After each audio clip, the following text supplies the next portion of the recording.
A história, infelizmente, você já conhece. Uma doença misteriosa aparece num lugar longínquo do mundo e começa a se espalhar aos poucos. No começo parece que ela vai ficar longe da gente, mas ela acaba chegando até nós. O roteiro que eu acabei de escrever vale para a Covid-19, que você, infelizmente, já conhece muito bem, mas também pode valer para uma doença que começou a aparecer no noticiário, a varíola dos macacos. Diogo, que doença que é essa? Que sintomas que ela causa? Ela pode se espalhar pelo mundo?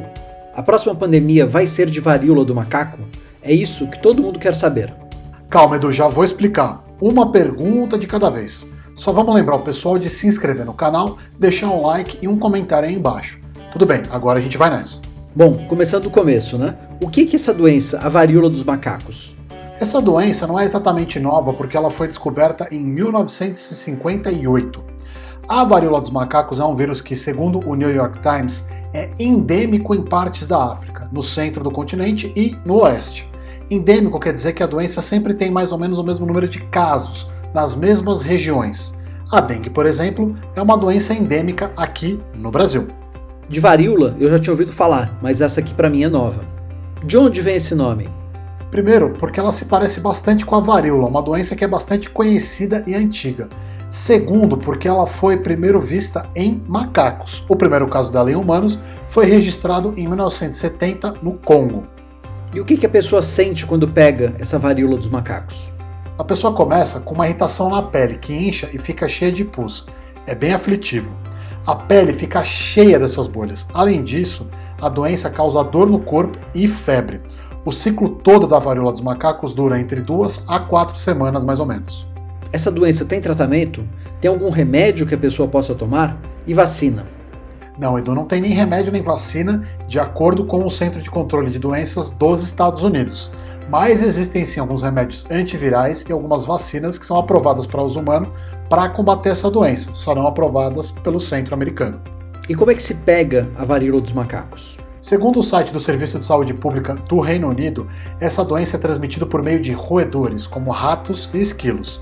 Se um animal desses te morde ou se você entra em contato com alguma secreção dele, você pode ser infectado.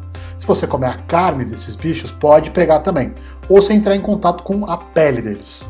Bom, então isso parece mais tranquilo, né? Só pega dos bichos, é assim?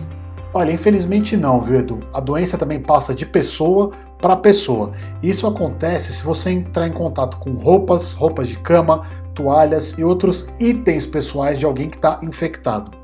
Outro jeito de pegar é encostando nas bolhas e nas feridas na pele de quem tem a doença.